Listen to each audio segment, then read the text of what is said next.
बच्चों हम पढ़ रहे हैं बहुपद और इस वीडियो में हम प्रश्नावली 2.2 हल करेंगे।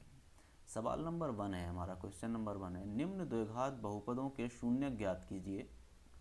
शून्यकों तथा गुणांकों के बीच संबंध की सत्यता की जांच कीजिए। पहले हमें शून्यक निकालना है और गुणांकों और शून्यकों के बीच का जो संबंध होता है अल्फा प्लस बीटा, अल्फा गुणा बीटा बराबर, वो भी हमें जांच करनी है। तो पहला हमारा है x square minus 2x minus 8। अब जब भी हम शून्यक निकालते हैं तो जो द्विघात बहुपद को हमें द्विघात समीकरण में बदलना पड़ता है। जब उसके बराबर में हम 0 रख देंगे तो ये द्विघात समीकरण हो जाएगा। अब गुणनखंड विधि से हम इसके शून्यक बहुत ही आराम से निकाल सकते हैं। एक्स स्क्वायर माइनस, हमें क्या करना है, 2 के ऐसे टुकड़े करने हैं जो जोड़ने पर तो -2 आए और गुणा करने पर 4 आए। तो क्या कर सकते हैं हम, यहाँ पर हम क्या कर सकते हैं, plus 2x minus 4x minus 8 बराबर 0। यहाँ सर हम x कॉमन निकाल सकते हैं, x प्लस 2 बचेगा अंदर। यहाँ से हम -4 कॉमन निकाल सकते हैं, x प्लस 2 बचेगा अंदर। यहाँ x प्लस 2 कॉमन है, यहाँ भी x प्लस 2 कॉमन है, तो x प्लस 2 बाहर निकाल लिया। अंदर क्या बचा, x माइनस 4 बराबर 0। अब ये भी 0 के बराबर रखना है और ये भी 0 के बराबर रखना है। तो x प्लस 2 बराबर 0, तो x बराबर आ जाएगा -2। और यहाँ से अगर हम यहाँ से करेंगे तो x बराबर कितना आएगा, माइनस का x माइनस 4 बराबर 0, तो x बराबर 4 आ जाएगा। ठीक है, अब ये तो हमारे शून्यक हो गए। अब हमसे पूछा है इनकी सत्यता की जांच करनी है। अल्फा प्लस बीटा बराबर होता है हमारा -b/a और अल्फा बीटा बराबर होता है c/a। अब ये b और c कहाँ से निकालने हैं, तो हमें एक स्टैंडर्ड द्विघात बहुपद लिखना है, ax square bx plus c। इस स्टैंडर्ड द्विघात बहुपद से हम इसको कंपेयर करेंगे। तो यहाँ देखो a की जगह पर कितना है 1, b के स्थान पर कितना है -2 और c के स्थान पर कितना है -8। अब -b/a, b कितना है -2, a कितना है 1, तो ये कितना आएगा 2 आएगा। c/a, c कितना है -8 और a कितना है 1, तो ये कितना आएगा -8। ठीक है, ये क्या है, गुणांकों और शून्यकों के बीच में संबंध। लेकिन ये सत्य है या नहीं है, ये कैसे पता चलेगा, हमें ऐसे पता चलेगा।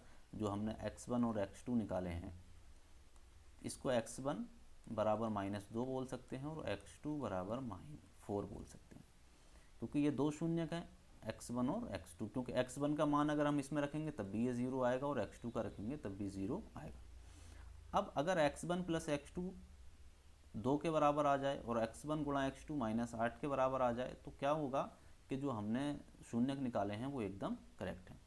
तो हम कह सकते हैं x1 प्लस x2 बराबर -2 प्लस 4 बराबर कितना आएगा 2, और x1 गुणा x2 बराबर कितना आएगा -2 गुणा 8 बराबर -8। ये आ गया। तो ये क्या है, एकदम करेक्ट है, क्योंकि यहाँ पर भी हमारा 2 आया है, यहाँ पर भी 2 आया है, यहाँ भी -8 आया है और यहाँ भी -8 आया है। ठीक है, अगला सवाल देखते हैं। 4s square minus 4s plus 1, 4s square minus s है बच्चों, 4s प्लस 1 यही है। ठीक है, ये x y z s अचर पद कुछ भी हो सकता है। अब हम क्या करने वाले हैं, इसको 0 के बराबर करेंगे और गुणनखंड करेंगे।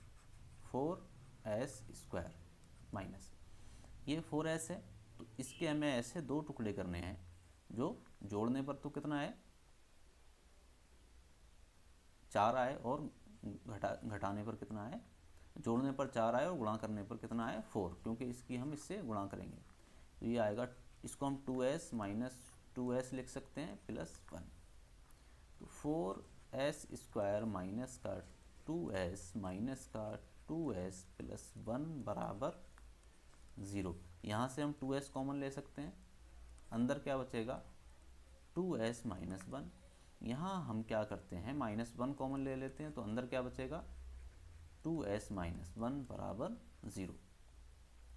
यहाँ पर भी 2s माइनस 1 है, यहाँ पर भी 2s माइनस 1 है, इसको हम बाहर निकाल सकते हैं 2s माइनस 1, और अंदर क्या बचेगा 2s माइनस 1 बराबर 0। इन दोनों को 0 के बराबर रखेंगे, 2s माइनस 1 बराबर 0, 2s माइनस 1 बराबर 0। तो यहाँ से s बराबर निकल के आएगा 1/2, और यहाँ से भी s बराबर निकल के आएगा 1/2। तो इसके जो दोनों शून्यक हैं वो क्या हैं, बराबर हैं। अब अल्फ़ा प्लस बीटा बराबर -b/a और अल्फ़ा बीटा बराबर c/a। यहाँ पर b कितना है -4, तो b की जगह पर हम रखेंगे -4। a कितना है बच्चों 4, तो ये निकल के आएगा माइनस और माइनस हो जाएगा +4/4 बराबर 1। ठीक है, c कितना है 1, a कितना है 4, तो ये आ जाएगा 1/4। ठीक है, अब अगर हम इनको, ये तो हमारा क्या हो गया शून्यकों और गुणांकों में रिलेशनशिप निकल के आ गया। अब चेक करना है कि ये सत्य है या नहीं, तो जो हमने गुणांक, जो हमने हल निकाले हैं उनको हम योगफल और गुणनफल करके देख लेते हैं। s1 प्लस s2 बराबर 1/2 प्लस 1/2 बराबर 1 आएगा। s1 गुणा s2 बराबर 1/2 गुणा 1/2 बराबर 1/4 आएगा। ठीक है, और यही हमारा पहले आया है। ये तो हमारा part question number second part था। ठीक है, अगला पार्ट है हमारा 6x² माइनस 3x माइनस 7। ये आपको खुद करना है। ठीक है, अगला पार्ट है हमारा 4 वाला, 4u² प्लस 8u। ये मैं कर देता हूँ, 4u² प्लस 8u। ये आपको खुद करना है और आंसर भी बताना है कमेंट करके। ठीक है, प्लस 8u बराबर 0। अगर हम इसको कंपेयर करें ax² plus bx plus c से, तो यहाँ क्या है c गायब है, लेकिन ये द्विघात समीकरण कहलाएगा क्योंकि इसकी अचर पद की मैक्सिमम घात कितनी है 2। ठीक है, यहाँ पर हमें गुणनखंड करने के लिए इसको तोड़ने की ज़रूरत नहीं है, हम डायरेक्ट 4u बाहर निकाल सकते हैं, अंदर क्या बचेगा u प्लस 2u बराबर 0। अब एक बार इसको 0 रखेंगे, एक बार इसको 0 रखेंगे, 4u बराबर 0 और u प्लस 2u बराबर 0। यहाँ से u बराबर निकल के आएगा 0, और यहाँ से ये 2 है, u प्लस 2 बराबर, तो u बराबर निकल के आएगा -2। तो हमारे दो हल निकल के आए, u1 बराबर 0, u2 बराबर -2। अब अगर हम यहाँ पर अल्फ़ा प्लस बीटा निकालना चाहें, तो b बराबर तो हमारा पता है 8 और a बराबर 4 माइनस का 2। अल्फ़ा बीटा c तो हमारा यहाँ है ही नहीं, तो c बराबर कितना हो जाएगा 0, 0/4 बराबर 0। ये हमारा शून्यकों और गुणांकों के बीच का संबंध है। अगर हम u1 प्लस u2 करते हैं तो 0 - 2 बराबर कितना -2, और u1 गुणा u2 करते हैं तो कितना निकल के आएगा 0, और यही हमारा यहाँ पर भी निकल के आया है। इसका मतलब जो हल हमने निकाले हैं वो एकदम सत्य हैं। ठीक है, अगला हमारा है t² - 15। ठीक है, t² - 15 बराबर 0। ये बहुत ही आसान है इसके गुणनखंड करना। t² - 15 को हम बच्चों लिख सकते हैं √15 का स्क्वायर। ठीक है, बराबर 0। अब ये एक बन गया a² - b²। इसका क्या फार्मूला होता है a प्लस b और a माइनस b। ठीक है, इसको हम लिख सकते हैं t - √15 और t t plus under root 15 बराबर 0। एक बार इसको 0 के बराबर रख देंगे, एक बार इसको 0 के बराबर रख देंगे, तो t माइनस अंडर रूट 15 बराबर 0 इम्प्लाइज t बराबर कितना हो गया, अंडर रूट 15। और इसी प्रकार से t प्लस अंडर रूट 15 को अगर हम 0 के बराबर रखेंगे तो t बराबर निकल के आएगा माइनस का अंडर रूट 15। इसको t1 बोल सकते हैं और इसको t2 बोल सकते हैं। इस t की वैल्यू अगर हम इस समीकरण में रखेंगे तो क्या आएगा, 0। अब हम अपने स्टैंडर्ड समीकरण से इसको कंपेयर करने वाले हैं। a के स्थान पर हमारा 1 है, b के स्थान पर हमारा 0 है क्योंकि इसमें t का पद है ही नहीं, और c के स्थान पर माइनस 15 है। अब अल्फ़ा प्लस बीटा बराबर माइनस बी बटे ए, बी 0 है, ए हमारा 1 है तो ये 0 आएगा। अल्फ़ा गुणा बीटा बराबर सी बटे ए, सी कितना है, माइनस 15 है, ए 1 है तो कितना आएगा, माइनस का 15।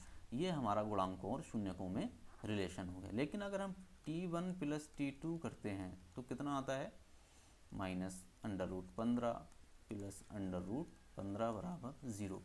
इसी प्रकार से अगर हम t1 गुणा t2 करते हैं तो कितना आता है, माइनस अंडर रूट 15 गुणा माइनस अंडर रूट 15। ये कितना निकल के आता है, 15। ठीक है, ये हमारा आंसर हो गया। अगला सवाल है 3x² माइनस एक्स माइनस 4। ये आपको हल करना है, मैं थोड़ा सा हिंट दे देता हूँ। 3x² माइनस एक्स माइनस 4 बराबर 0, गुणनखंड करने की हिंट दे देता हूँ। अगर आप इससे गुणा करेंगे तो क्या हो गया, 12। अब आपको x को कितने टुकड़ों में तोड़ना है, 2 में, जो गुणा करने पर 12 आए और जोड़ने पर x आए। तो हम इसको लिख सकते हैं 3x² माइनस का, इसको हम लिख सकते हैं प्लस का 3x माइनस का 4x माइनस 4। देखो 3x है और ये माइनस 4x, इनको जोड़ेंगे तो कितना आएगा, x। तो यहाँ से हम 3x कॉमन निकाल सकते हैं, अंदर क्या बचेगा, x प्लस 1। यहाँ से माइनस 4 निकाल सकते हैं तो अंदर क्या बचेगा, x प्लस 1 बराबर 0। अब आप इसको आराम से हल कर सकते हैं। ठीक है, अगला है द्विघात बहुपद ज्ञात कीजिए जिसके शून्यकों का योग तथा गुणनफल क्रमशः दी गई संख्याएं हैं। हम पिछले वीडियो में इसको बनाना सीख चुके हैं, लेकिन यहाँ भी हम एकदम बेसिक से बनाना सीखेंगे।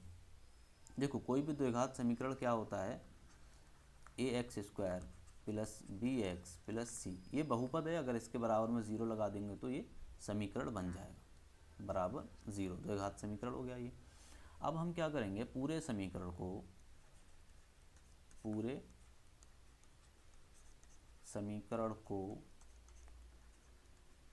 a से भाग देने पर a से भाग देंगे तो ये a बटे ax² हो जाएगा प्लस b बटे ax हो जाएगा प्लस c बटे a बराबर 0। a से a कट जाएगा, x² प्लस b बटे ax प्लस c बटे a बराबर 0। बच्चों आपको याद होगा अल्फ़ा प्लस बीटा बराबर होता है माइनस b बटे a, और अल्फ़ा बीटा बराबर होता है c बटे a। देखो c बटे a तो हमें मिल गया, b बटे a हमें मिल गया, लेकिन माइनस का नहीं मिला। तो हम इसको लिख सकते हैं x² माइनस और अंदर भी माइनस b बटे a, माइनस माइनस गुणा होगी प्लस होकर यही आ जाएगा, प्लस x प्लस c बटे a बराबर 0। अब हम यहाँ पर शून्यकों का योग और गुणनफल रखेंगे और आंसर आ जाएगा। तो x² माइनस, यहाँ अगर हमें आसानी से लिखना है तो शून्यकों का योगफल गुणा x प्लस शून्यकों का गुणनफल। ठीक है, आसान भाषा में अगर हमें लिखना है तो हम इसको क्या करेंगे, x² minus alpha plus beta गुणा x प्लस अल्फ़ा बीटा बराबर 0।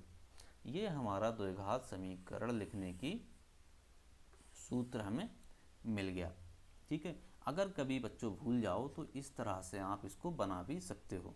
अब हम बहुत आसानी से लिख सकते हैं x square minus alpha plus beta x plus alpha beta बराबर 0। अब यहाँ पर समीकरण 1 में एल्फ़ा बराबर -1 है, बीटा बराबर 1/4 है, ठीक है। और हम अगर एल्फ़ा प्लस बीटा निकालेंगे तो -1 प्लस 1/4 तो कितना निकल के आएगा बच्चों? माइनस का 3/4। और एल्फ़ा बीटा निकालेंगे तो कितना निकल के आएगा? -1/4, ठीक है। अब यहाँ रख दो उसको, x square minus alpha plus beta कितना है? -3/4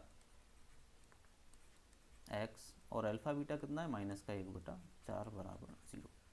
तो ये निकल के आएगा हमारा x square plus 3/4 x minus 1/4 बराबर 0। ये हमारा द्विघात समीकरण निकल के आ गया। अगर इसको और आसान बनाना है तो इस पूरे समीकरण को हम क्या करेंगे? 4 से गुणा कर देंगे, तो ये हो जाएगा 4x square plus 3x minus 1 बराबर 0। ये हमारा सॉल्यूशन नंबर 1, ठीक है। अब अगला प्रश्न देखते हैं हम। देखो बहुत आसान है, तीसरा नंबर मैं आपको बताता हूँ, ठीक है।